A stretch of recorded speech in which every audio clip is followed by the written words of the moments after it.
अस्सलाम वालेकुम सर। जी भाई साहब। मेरा नाम हुज़ैफ़ा नासिर है। सर एक तो आरटीएस के जो है सेट पे आपको देख के सर बहुत ज़्यादा हमें खुशी ऊंचा हुई। बोलो, ऊंचा। सर मैनू कह रहे हो आरटीएस के इस सेट पे देख के हमें जो है बहुत खुशी हुई आपको। और एक तो बिल्कुल जैसे भाई ने बताया कि बिल्कुल एक अलग खलीलुर रहमान जो है हमें देखने को वैसे मिले। खलील रहमान का मतलब की है? सर वो एक जो है नहीं, मीडिया पे बताया वो जाता है क्या कि होता है बहुत मैं ज़्यादा। आपको बताता हूँ, पहले आप समझ लीजिए। ये आदमी अगर बैठ के मुझे दलील से बात करेगा ना, और अगर इसकी दलील अच्छी हुई, एक तो मैं मान लूंगा, फिर मैं जिक्र करूंगा कि एक जगह रेहान तारिक ने एक मुझे बड़ी सुपरलेटिव किस्म की दलील दी और वो ये थी, और वो मैं मान गया। अगर कोई मुझे खामखा पंगा करने की कोशिश करेगा, इंस्टिगेट करेगा, तो भैया मेरा असली नाम शाहबाग में था खीला फिर मैं खीला शाहबाग हुई। हाँ, ये फर्क सिर्फ। when I'm such a cool guy, a good company, my friends love my company, ज़बरदस्त। लतीफ़े सुनाने वाला, हंसने खेलने वाला, लेकिन देर आर सर्टन थिंग्स वहाँ पे मैं बड़ा पक्का हूँ। ये मसला। ज़बरदस्त। मुझे खलीलुर रहमान कमर साहब ने गुज़श्ता पॉडकास्ट में एक जुमला हुआ था और फिर मैं कन्विंस हो गया था। कहते हैं कि वो कहते हैं, मोहब्बत अब नहीं होगी, ये कुछ दिन बाद में होगी, गुजर जाएंगे जब ये दिन तो इनकी याद में होगी। खलीलुर रहमान कमर चला जाएगा तो पता चलेगा कि कौन चला गया। तो आई मीन जब एक बंदा आप समझ मैं रहे इसलिए हैं नहीं, कौन मैं है। देखो मैं आपको बताऊं, मेरा असली नाम है खलीलुर रहमान। कलमा पढ़ के कहता हूँ खलीलुर रहमान कमर जिस आदमी का नाम, उसकी मैं भी इज्जत करता हूँ। इज अ गिफ्टेड गाय। मुझे परवरदिगार ने नवाजा हुआ है। मैं खुदा की कसम कलमा पढ़ पढ़ कह चुका, मैं राइटर नहीं हूं, मैं मुंशी हूं उसका। वो देता है, मेरी जिम्मेदारी कागज पेन लेके उसको लिख देना। और मैं तो शुरू शुरू में ड्रामे चलते थे, खुदा की कसम मैं हंसा करता था। मेरी बीवी ने एक दिन पूछ लिया हंसते क्यों? मैंने कहा देख, काम किसी का ना किसी का चल रहे। तो ये आप व्हेन समबडी इज गिफ्टेड, तो वो उसकी मेहरबानी है। वो वो क्या अल्लाह समद है ना, वो बेशक। तो उसने मुझे चुन लिया। अब मैं जो लिखता हूँ उसकी देन है, ਉਹਦੇ ਨਾਲ ਤੁਸੀਂ लड़ नहीं सकते। मैं ਤੁਹਾਨੂੰ सीधी गल दसा। सर आपसे छोटा सा सवाल ये था जी कि बेटे। सर आप बता रहे हैं कि बाय डिज़ाइन जो है हमारे जो फैमिली सिस्टम है उसे तबाह किया जा रहा है। या हमारी जो बहुत अच्छा जुमला इस्तेमाल किया तुमने। मॉरल वैल्यूज़ जो हैं उनको जो हाँ, है बिल्कुल तबाह किया जा रहा या है।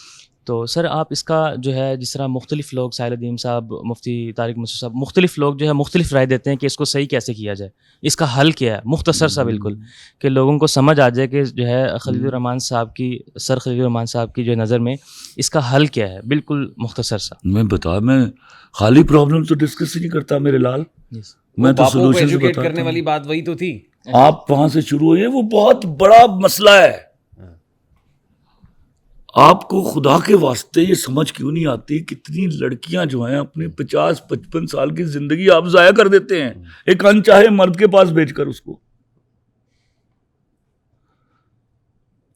और आप पर तो कहर नाजिल होगा इस बात के ऊपर। ये पहला सबसे बड़ा सोल्यूशन है। उसके बाद मैंने अर्ज किया, फिर वो खुद संभाल लेंगे। समझो, उनको आता है। सोशल सेटअप खुद ही नहीं संभाला है, मर्दों ने नहीं संभाला। Very good. अगला सवाल आगे जी। अस्सलाम वालेकुम सर। सर, सर वालेकुम मेरा सलाम। नाम मोहम्मद मुज़म्मिल दुरानी है सर। सर मैं आपसे ये पूछना चाहता हूँ कि आपकी ज़िंदगी का वो कौन सा अहम मोड़ या फैसला था जिसने आपको इस मकाम तक पहुँचाया? आए, मत पूछ के हम जब्त के किस राह से गुजरे, ये देख के तुझ पर कोई इल्ज़ाम ना आया। फिर वो मोहसिन नकवी साहब का शेर है। अच्छा। मोहसिन नकवी साहब का शेर है, कुछ मैं ही जानता हूँ जो मुझ पर गुजर गई, कुछ मैं ही जानता हूँ जो मुझ पर गुजर गई, दुनिया तो लुत्फ लेगी मेरे वाक़यात। वाह वाह वाह वाह, बहुत अच्छा है, बहुत अच्छा है। तो ये वाक़या मैं आज एक पॉडकास्ट में सुना आया हूँ, लेकिन चूंकि इतनी दफ़ा मेरे वाक़यात रिपीट हुए हैं, हुआ ये कि आई वॉज अ टॉपर। 9वीं में आके मेरे हालात कुछ बिगड़े। मैं रोज़ाना फिल्म देखता था। मैंने हीरोइन जी के काम को जानता नहीं हूँ, लेकिन मेरा ख्याल है वो इतना ही तड़पता होगा जब पूड़ी नहीं मिलती होगी उसको। तो मैंने वो पूड़ी खरीदी, फिल्म देखी मैंने, मतलब चाहे मैंने अब्बा की जेब में से पैसे निकाले हैं, चाहे मैंने अम्मी के पर्स में से पैसे निकाले हैं। उस जमाने में पीतल और तांबे के बर्तन होते थे, वो भाई ने बेचे अल्लाह के फजल से। वो भी बेचते सर। और किसी दिन अच्छे मूड में हो तो वो तरीका भी बताऊंगा, जैसे मैं उनको नेफे में टोंक के जाया करता था। अब्बा न्यू मी, अब्बा वॉज माई फर्स्ट फैन। उनको पता था बच्चा तबाह हो रहा है। मुझे याद है मेरा बाप एक दिन कुर्सी रख के मेरे पैरों में बैठा, मुझे कहते तुम अल्लाह का वास्ते पढ़ ले, ये मंजर हो चुका था। मेरे दोस्त सारे उम्र में मुझसे बड़े थे, 3-3, 2-2, 2.5 साल।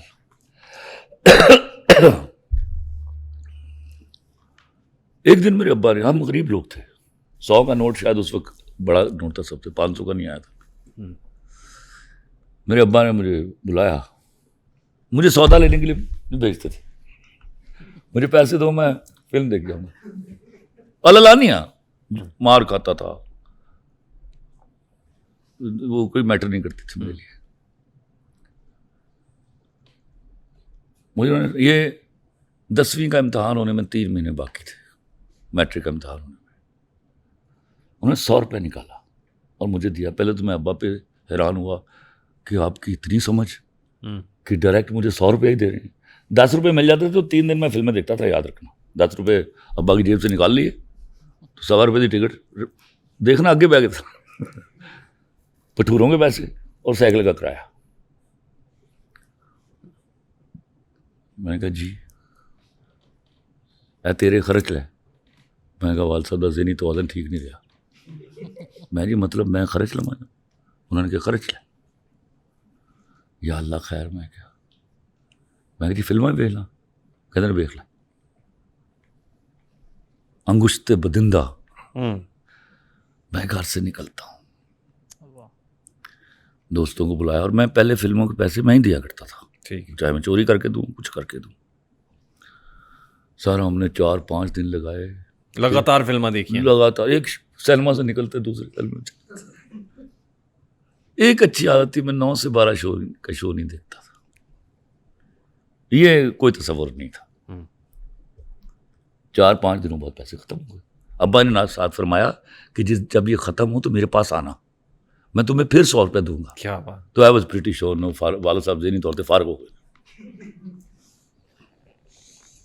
100 रुपये ख़त्म हुआ, मैं अब्बा के पास आया, उन्होंने फिर 100 रुपये दिया। मैं फिर देखा अब्बा की तरफ, या अल्लाह खैर। इतना लुत्फ़ो करम नहीं, ज़हनी हालत में परेशान। फिर वो 100 रुपये खर्चा, दोस्तों को फिल्में दिखाई, हाँ। खाया पिया, 5-6 दिन लगे उसको भी ख़त्म होने में। वापस आया, मैंने कहा जी ख़त्म हो गया। अब्बा ने 100 रुपया जेब में से निकाला, देते देते वापस जेब में रख लिया। जेड़े मैंने पैड़े लगे नहीं अब्बा जी उसने। फिर मुझे एक बात कही उन्होंने कि अब तू जा अपने दोस्तों के पास। और हमारे यहाँ कसमों का रिवाज है, हम एक दूसरे के सर पे हाथ रख के कसम खाते और उसके बाद डेफिनेट होते हैं। वो आज तक चल रहा है। उन्होंने कहा मेरे सर पे हाथ रख के कसम खा, मैं जो तुम्हें कहूँगा वो करेगा। मैंने कहा जी करूँगा। अपने दोस्तों को क्या मुझे फिल्म दिखाएं? मैंने कहा अब्बा दिखा देंगे। वो कहते नहीं, तुमने कहना है कि ना अब मैं कोई चीज़ चोरी करूँगा, कोई पांडा, ना अब्बा की जेब में हाथ मारूंगा, ना अम्मी के पर्स में हाथ मारूंगा। अब मेरे अब्बा ने जेब खर्च भी बंद कर दिया है मेरा, तो अब तुम मुझे फिल्में दिखाओ।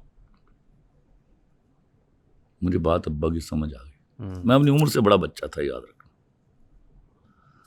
अब जितनी फोर्स के साथ मुझे अब्बा ने कहा, मैंने उसमें दुगनी फोर्स डाली। तो मुझे भी अब ट्रायल पे लेके जाना था उनको। बशीरा फिल्म लगी हुई थी, कंधा डोली नू दे जाए वीर वे। तो मैंने जाके उनको कहा 9-10 बजे। उन्होंने कहा ठीक है, 11:30 बजे चलते। 4:30 बजे शुरू था, उस दिन संडे थी। उन्होंने टरखाना शुरू किया मुझे। अब मैंने उनको कसम खा के बता दिया कि अब मुझे ना मैंने कोई पैसा चोरी करना है, ना मैं भांडा कुछ चोरी करना है, तो ना मैंने जेब खर्च मिलना है। ठीक। तो जेब खर्च में तो खैर फिल्म देख ही नहीं सकते थे हम। टरखाते टकराते उन्होंने कहा 3 से 6 चलते हैं। 3 से 6 वाला काम शुरू। आप याद रखना मेरा नशा टूट रहा है। मतलब 2 दिन 9वें और 10वें मुहर्रम को सिनेमा बंद नहीं होते थे, तो मैं छत पे चढ़ के यजीद को माँ बहन की गालियां देता था इस बात के ऊपर कि तेरी वजह से सारा काम खराब हुआ है। मैं आपको सच्ची बोल रहा हूँ। ठीक। उस वक्त शऊर नहीं था इसका। 5 बज गए, वो लेके ना हम 4 लोग थे, हम चले गए गोल ग्राउंड शाद बाग। उन्होंने गंडेरियाँ मंगवा ली और गंडेरियाँ चूसनी शुरू कर दी। नहीं अभी 3 बजे वाला भी निकल गया। अब आखिरी शो, मेरे लिए आखिरी शो था 6 से 9। 5 बजे वो पहुंच गए हैं, टालते टालते मुझे वहां गंडेरियाँ चूसना शुरू कर दी। तो बाटा की सफेद रंग की चप्पल थी मेरे पास, जो मैंने घास पे उतार के साइड पर रखी हुई थी। 5 बज गए तो मुझे जो टाइम गुजर रहा है मुझे गुस्सा आ रहा है। गुस्सा आते आते को 5:45 बजे मैंने गुस्से में कुछ बोला है, तो एक दोस्त ने मेरी चप्पल उठाई और मेरे मुंह पर मारा या जूता। अच्छा, मैं छोड़कर आने वाला आदमी नहीं, लेकिन उस दिन मैं मुस्कुराया। मेरा दिल करा कि अब्बा का जाके माथा चूमूं। मैंने वो जूती पहनी, वापस आया और उसके बाद कलमा पढ़ के कहता हूँ मैं सिनेमा पता कब गया हूँ, जब मैं अपनी फिल्म बनाने गया था।